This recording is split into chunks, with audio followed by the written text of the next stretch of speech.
মহারুদ্র বজ্র হনুমান মারুতি।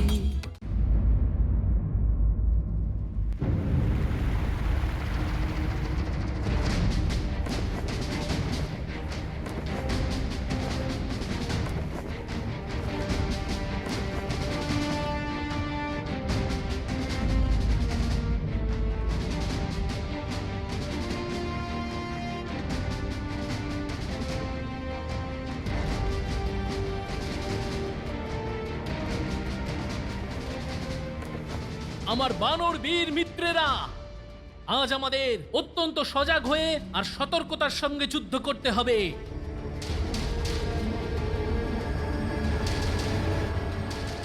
কারণ আজ আমাদের মুখোমুখি হবে এক আহত সিংহ।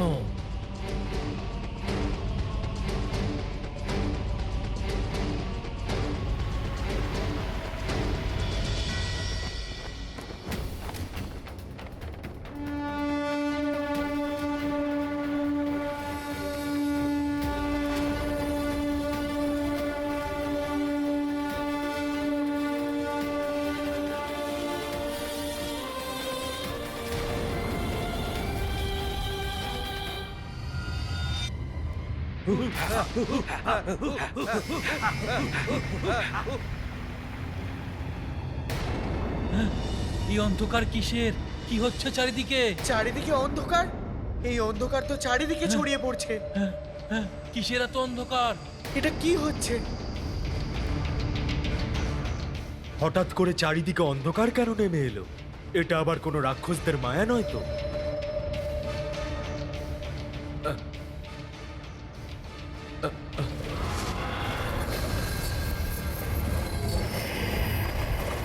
এই বিশাল পাখিগুলো? সাবধান! এটা সংকেত দিচ্ছে যে মেঘনাদ তার পূর্ণ মায়াবী রাক্ষসী শক্তি দ্বারা সুসজ্জিত হয়ে আসছে।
ও, তাহলে মেঘনাদ দুদিক থেকে আক্রমণ করার পরিকল্পনা করেছে।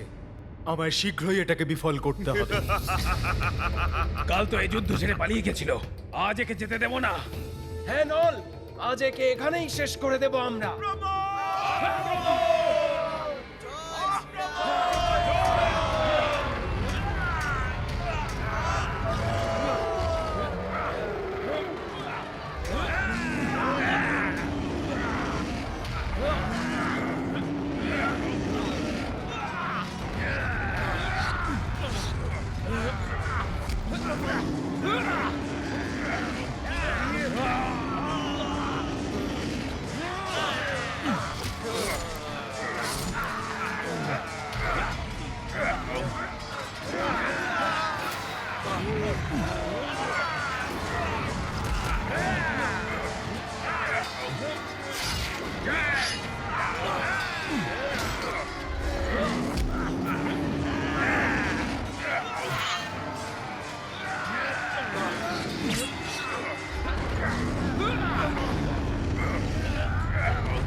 মেঘনাদ, কাল তো তোমায় জীবিত যেতে দিয়েছিলাম।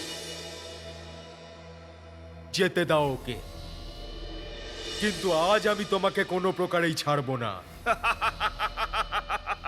মূর্খ বানর, কালকের ভুলের বড় মূল্য চোকাতে হবে আজ তোকে।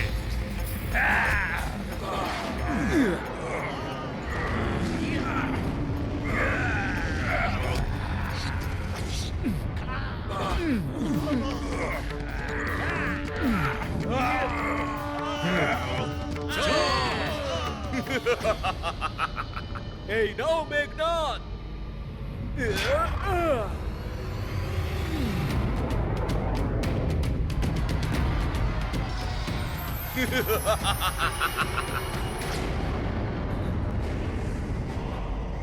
আবার অদৃশ্য হয়ে গেল।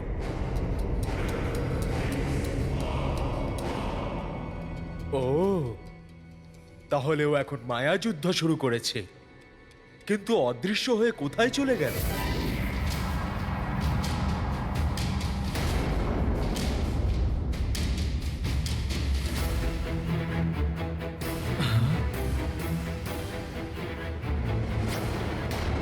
প্রভু, ওই যে মেঘনাদ, ও মহারাজ সুগ্রীবের উপরে আক্রমণ করতে চলেছে। এই মহারাজ সুগ্রীবের ওপর আক্রমণ করার আগেই আমার বাণ ওর দেহকে ভেদ করে দেবে।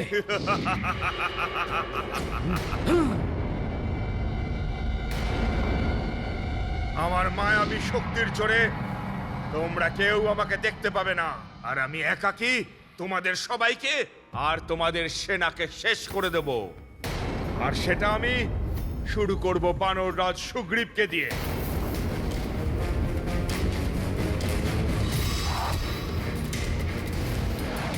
মহারাজ সুগ্রীবের উপরে আক্রমণ!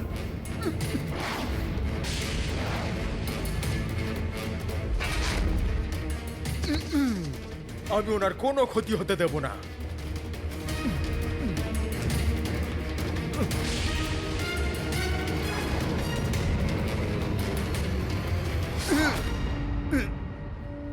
হনুমান,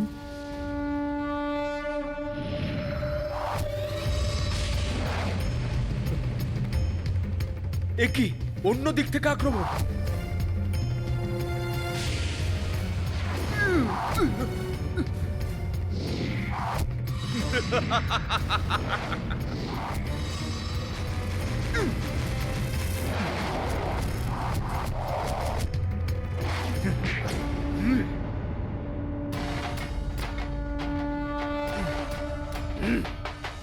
প্রভু, এই রাক্ষস মায়া যুদ্ধ করে সবকিছু বিনাশ করে দেওয়ার পূর্বেই আপনি অস্ত্র প্রয়োগ করে প্রতিহত করুন এই রাক্ষস কুমারকে।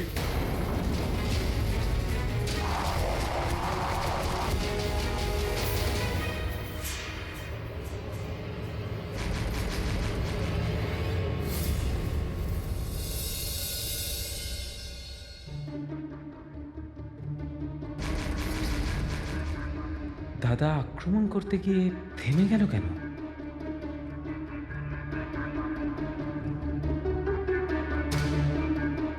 না, আমি আক্রমণ করব না।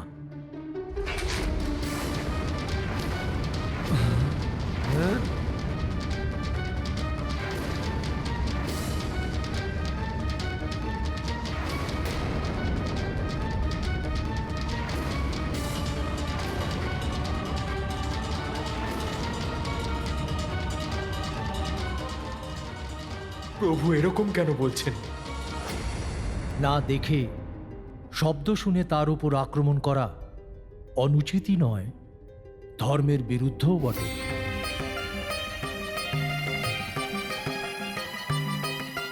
শব্দভেদী বাণের লক্ষ্যভেদ আমার পিতার বেলায়ও ঘাতক সিদ্ধ হয়েছিল।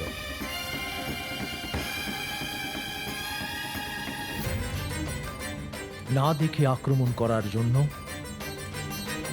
পিতৃভক্ত শ্রবণ কুমারের মৃত্যু হয়েছিল।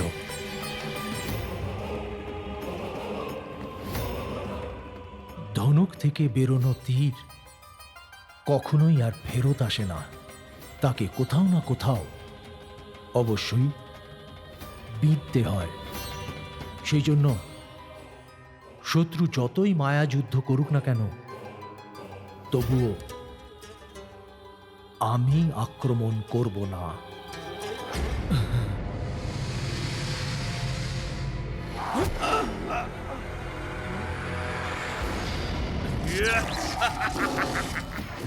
আমাকেও আক্রমণ করলো এই দুষ্ট রাক্ষস। লক্ষণ,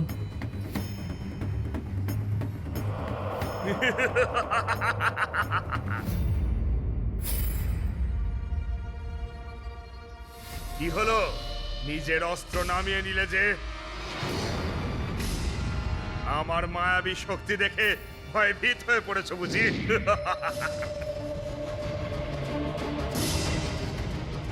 নাকি ধর্ম আর মর্যাদার আড়ালে নিজের ভয়কে লুকিয়ে রেখেছ?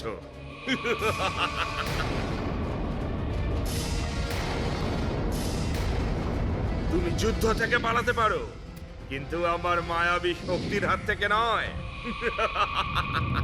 মেঘনাদ, তুমি শুধু কেন, তোমার মতো শয়ে শয়ে রাক্ষস যদি এসে মায়া যুদ্ধ করে, তবুও আমি কারোরই কোনো ক্ষতি হতে দেব না। লড়াই করব শুধুমাত্র প্রভু শ্রীরামের নামরূপী অস্ত্র দিয়ে।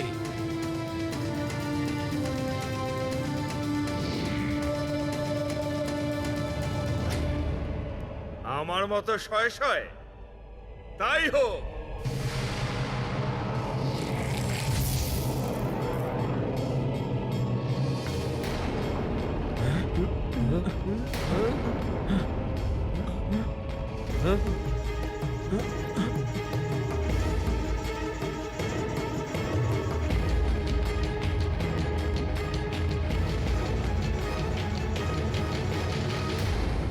এবার দেখবো আমি হনুমান কেমন করে এই শয়ে শয়ে মেঘনাদের হাত থেকে এই দুজন নর আর সুগ্রীবকে বাঁচাতে পারো।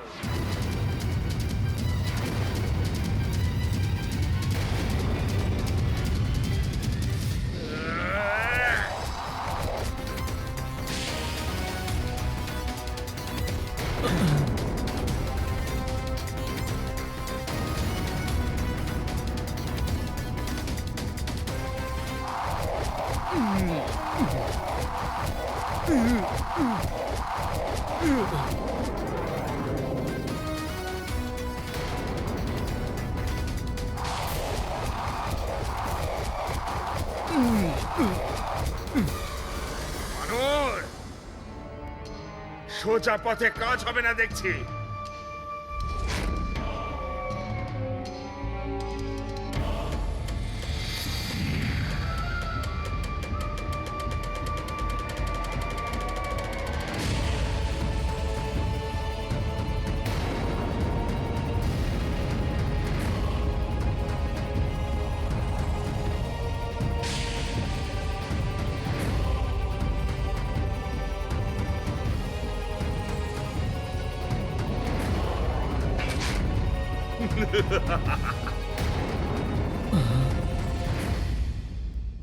জয় শ্রীরাম।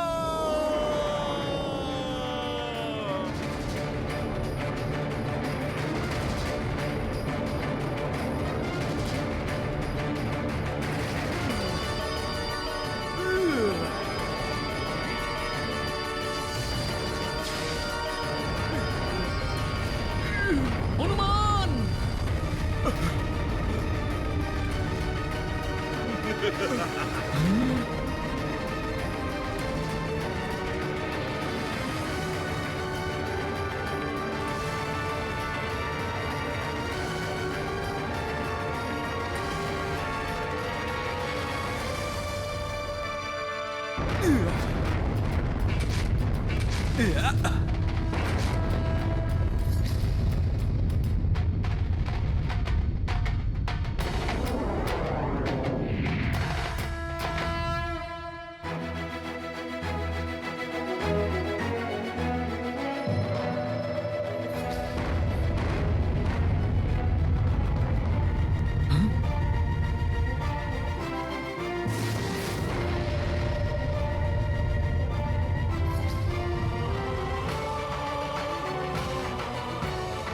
জয় শ্রীরাম।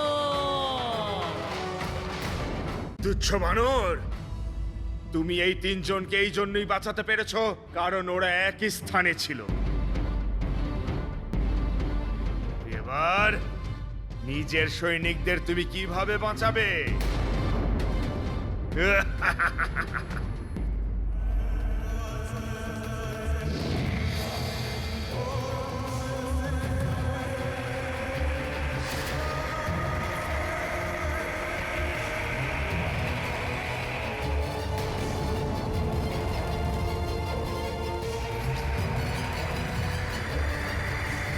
এ কি ধরনের মায়াবী চক্র?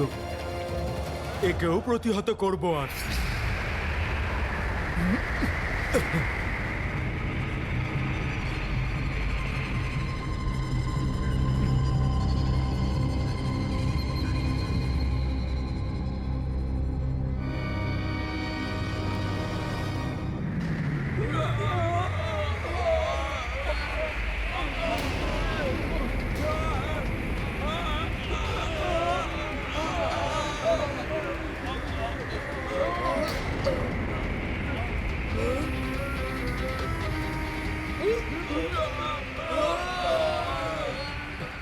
এসব কি হচ্ছে?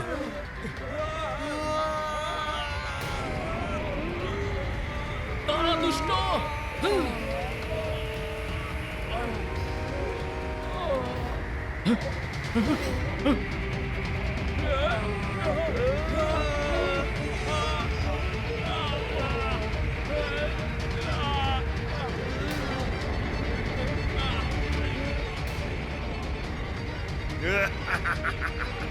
এরা সকলেই তো শূন্যে ভাসছে। এসব কি হচ্ছে এদের সাথে?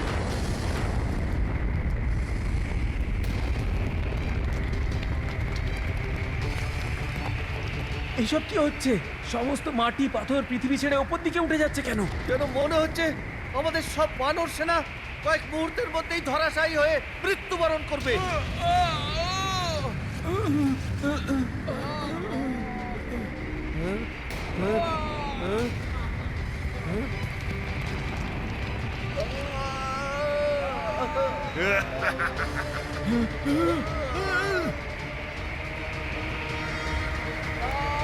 মেঘনাদ, শুধু এই কারণেই তুমি নিজেকে পুরুষোত্তম ইন্দ্রজিৎ বলে মনে করো?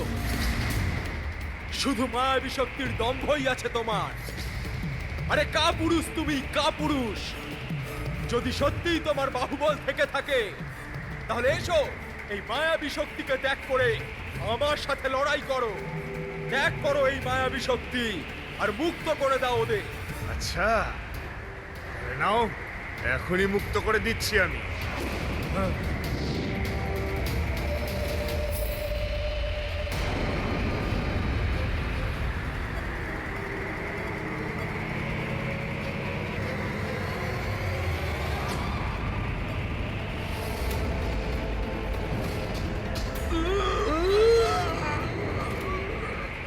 সকলে সাবধানে।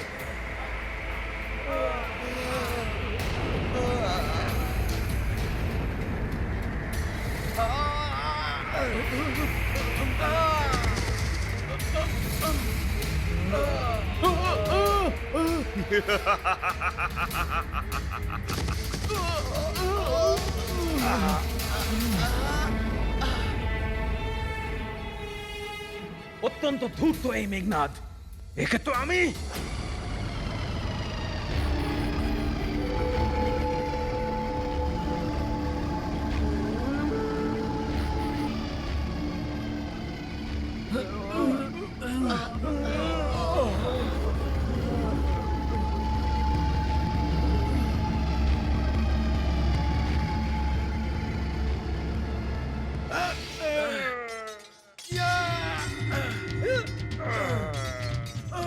মেঘনাদ একই মায়া রচনা করলো। মনে হচ্ছে আমাদের বানর সেনা একে অপরকে শত্রু মনে করতে শুরু করেছে। ওরা নিজেদের মধ্যেই না যুদ্ধ শুরু করে দেয়। কাকাশ্রী, আপনার কারণে আমার পিতাশ্রী বালির মৃত্যু হয়েছিল। এবার আপনার অন্ত আমার হাতে হবে। পিতা বিরোধ করেছিল, সে মারা গেছে। এবার পুত্র বিরোধ করছে, সেও মারা পড়বে।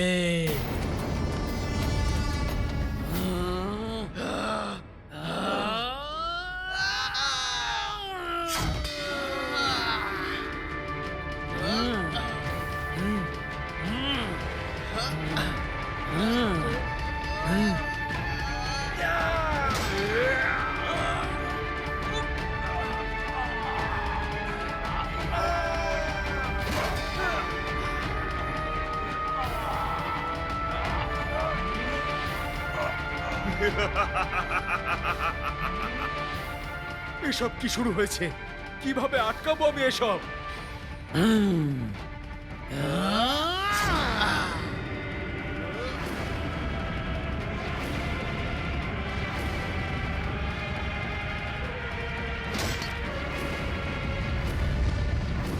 বিধর্মী ব্যক্তি বিজয়ের জন্য ছল অথবা মায়ার প্রয়োগ করতে পারে, কিন্তু ধর্মের পথে চলা ব্যক্তির কখনোই নীতিবোধ ছাড়া উচিত নয়।